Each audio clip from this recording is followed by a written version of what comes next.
ഇപ്പോൾ ധന്യാരാമൻ നമുക്കൊപ്പം ചേരുന്നുണ്ട്.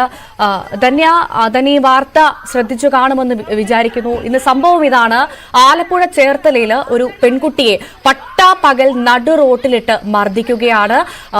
ഈ തൈക്കാട്ടുകേരി സ്വദേശിയായ നിലാവിനാണ് മർദ്ദനം വരുന്നത്. നിലാവാണ് ഇത്രയും നേരം എന്താണ് സംഭവിച്ചത്, അവിടെ എന്തായിരുന്നു എന്നുള്ള കാര്യം കൃത്യമായി ന്യൂസ് 18നോട് സംസാരിച്ചത്. ഒരു പ്രദേശത്തുള്ളൊരു CPM പ്രവർത്തകൻ എന്ന് പറയുന്ന ഒരാളാണ് മർദ്ദിച്ചതെന്നും പറയുന്നുണ്ട്.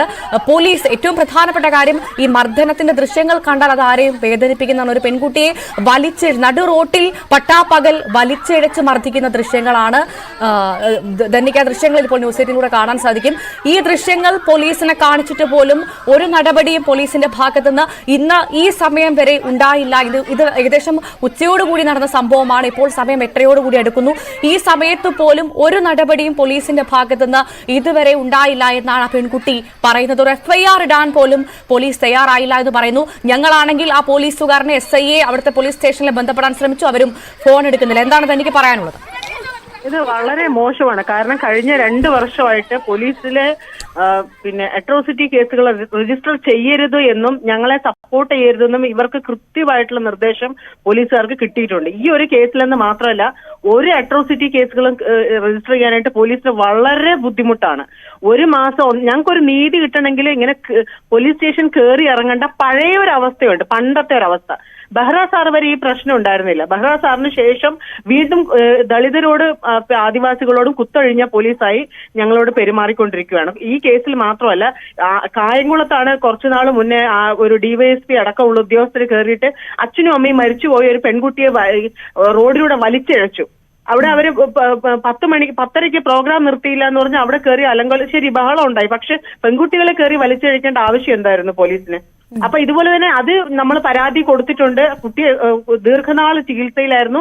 നല്ല ടാറിട്ട റോഡിലൂടെ ശരീരം ഉറഞ്ഞിട്ട് ഡീപ്പായിട്ടുള്ള നല്ല പരിക്കുണ്ടായിരുന്നു. എന്നിട്ട് പോലും ഇന്ന് വരെ പോലീസ് ഒരു FIR ഇടാനോ ആ കേസ് പ്രോപ്പറായിട്ട് കൊണ്ടുപോകാനോ സാധിച്ചിട്ടില്ല.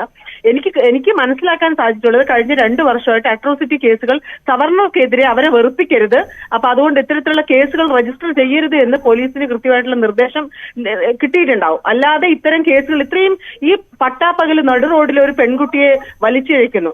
അപ്പൊ വേറെ എന്തെങ്കിലും വിഷയമായിരുന്നെങ്കിൽ പോലീസുകാർ ഉടനടി ഇപ്പൊ ഒരു നടിക്കെതിരെ ഒരാൾ സൈബർ ആക്രമണം എടുക്കുന്നു, ഉടനെ പോലീസ് അവിടെ എത്തുന്നു, കേസ് രജിസ്റ്റർ ചെയ്യുന്നു. ആ ഒരു പ്രിവിലേജ് ഇപ്പോഴും ദളിത് സ്ത്രീകൾക്ക് കിട്ടുന്നില്ല. ഒരു കൊച്ചു പെൺകുട്ടിയാണ്, പട്ടാപ്പകലാണ്, വീഡിയോ ഉണ്ട്, എന്നിട്ട് പോലും കേസ് എടുക്കാൻ പറ്റില്ലെങ്കിൽ ഈ പോലീസിനൊക്കെ വേറെ വല്ല പണിക്കും പോയിക്കൂടെ?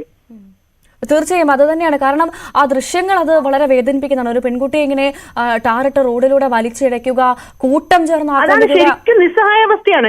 ഇത് നിസ്സഹായാവസ്ഥയാണ്. എത്രയോ മനുഷ്യരാണ് കേസുകൾ ഇപ്പൊ അട്രോസിറ്റി കേസിൽ നമ്മളിപ്പോ ഒരു പരാതി കൊടുത്തു എന്ന് വിചാരിച്ചോ, ഉടനെ വേറുള്ള ആൾക്കാർ വന്ന് അത് നമ്മളെ സമ്മർദ്ദം ചെലുത്തി പിൻവലിപ്പിക്കാൻ ശ്രമിക്കും. അതിൽ ഈയിടെ ഒരു പാർട്ടിക്കാരി, ഒരു ഉന്നത നേതാവ് വന്നിട്ട് ഞങ്ങളുടെ ഒരു പെൺകുട്ടിയെ വളരെ കേസ് പിൻവലിക്കാനായിട്ട് എത്ര ചീപ്പായിട്ടുള്ള രീതിയിലാണെന്ന് അറിയാവോ അവര് സംസാരിച്ചു തുടങ്ങുമ്പോഴേ അവര് പറയാണ്, നിങ്ങളൊക്കെ കള്ളികളാണ്, നിങ്ങൾ പറഞ്ഞത് വിശ്വസിക്കാൻ പറ്റത്തില്ല. കാരണം ഒരു ഗവൺമെന്റ് ഓഫീസിൽ നടന്ന സംഭവത്തിന് 5 സാക്ഷികളുണ്ട്. ഈ 5 സാക്ഷികളിട്ട് അട്രോസിറ്റി കേസ് രജിസ്റ്റർ വാദിയാണ് കേസ് പിൻവലിപ്പിക്കാൻ വേണ്ടി ശ്രമിക്കുന്നത്. അപ്പൊ ഇത് കൃത്യമായിട്ട് സർക്കാരിന് ഒരു അജണ്ടയുണ്ട്. ഈ 2 വർഷത്തിലാണ്, ഇത്രയും കാലം ഞങ്ങൾക്ക് വളരെയധികം പോലീസ് സപ്പോർട്ട് കിട്ടിക്കൊണ്ടിരുന്നതാണ്. ഈ കഴിഞ്ഞ 2 വർഷത്തിനിടെ ഒരു കേസുകളും രജിസ്റ്റർ ചെയ്യുന്നില്ല. 1.5 മാസം 2 മാസം ഒക്കെ എടുക്കുവാണ്. ഞങ്ങൾ അത്രയും പുറകെ കയറി ഇറങ്ങി ഹണ്ട് ചെയ്ത് നീതി വാങ്ങുക എന്ന് പറയുന്നില്ല. അത് തന്നെയാണ് നടന്നുകൊണ്ടിരിക്കുന്നത്. എസ്പെഷ്യലി ആലപ്പുഴ ജില്ലയിലെ പോലീസിംഗ് ദളിതരോട് വളരെ മോശമാണ്.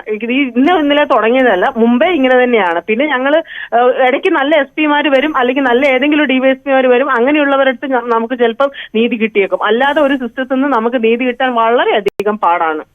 തീർച്ചയായും വളരെ നന്ദി ധന്യ, ഈ ഒരു അവസരത്തിൽ ഞങ്ങളോട് പ്രതികരിച്ചതിന്. എന്തായാലും പോലീസിന്റെ ഈ ഒരു നടപടി അത് തീർത്തും ലജ്ജാകരമാണ്. കാര്യത്തിൽ തർക്കമില്ല. ഒരു പെൺകുട്ടിയെ ഇങ്ങനെ പട്ടാപ്പകൽ വലിച്ചിഴച്ചത് വീഡിയോകളിലടക്കം വ്യക്തമായിട്ട് പോലും തിരിഞ്ഞു നോക്കാത്ത പോലീസ് സംവിധാനം വേറെ എന്ത് ചെയ്യുന്നു അവിടെ എന്നുള്ള ചോദ്യമല്ലാതെ അതിൽ വേറെ ഒന്നും ചോദിക്കാനില്ല. ധന്യ ചോദിച്ചതുപോലെ വേറെ വല്ല പണിക്കും പോയിക്കൂടെ എന്ന് പോലും ചോദിക്കേണ്ട സാഹചര്യമാണുള്ളത്. കാരണം വിഷയം എന്തോ ആയിക്കോട്ടെ, കുട്ടികൾ തമ്മിലുള്ള ഒരു വിഷയമാണ്. അതിനപ്പുറത്തേക്ക് ഒരു പെൺകുട്ടിയുടെ മേൽ പട്ടാപ്പകൽ മറ്റാളുകൾ നോക്കി നിൽക്കെ കൈവയ്ക്കാൻ, അവളെ വലിച്ചിഴയ്ക്കാൻ, മുടിക്ക് കുത്തിപ്പിടിക്കാൻ ധൈര്യം കാണിച്ച ഒരാളെ കയറി പിടിച്ചകത്തിടാൻ ധൈര്യം കാണിക്കാത്ത പോലീസ്, അല്ലെങ്കിൽ ഒരു FIR ഇടാൻ ധൈര്യം കാണിക്കാത്ത പോലീസ്, അത് കേരളത്തിന് അപമാനകരമാണ്, ലജ്ജാകരമാണെന്ന കാര്യത്തിൽ തർക്കമില്ല. ശരണ്യ സ്നേഹജൻ തുടരണമെന്ന് കരുതുന്നു. ശരണ്യ, കൃത്യമായി നിലാവ് എന്താണ് സംഭവിച്ചത് നമ്മളോട് വളരെ വ്യക്തമായി പറഞ്ഞിട്ടുണ്ട്. ആ പെൺകുട്ടിക്കൊപ്പം, ആ യുവതിക്കൊപ്പം നമ്മളുണ്ട്, ന്യൂസ് 18 ഉണ്ട് എന്നൊരു ഉറപ്പ് നമ്മൾക്ക് കൊടുക്കാൻ സാധിച്ചിട്ടുണ്ട്.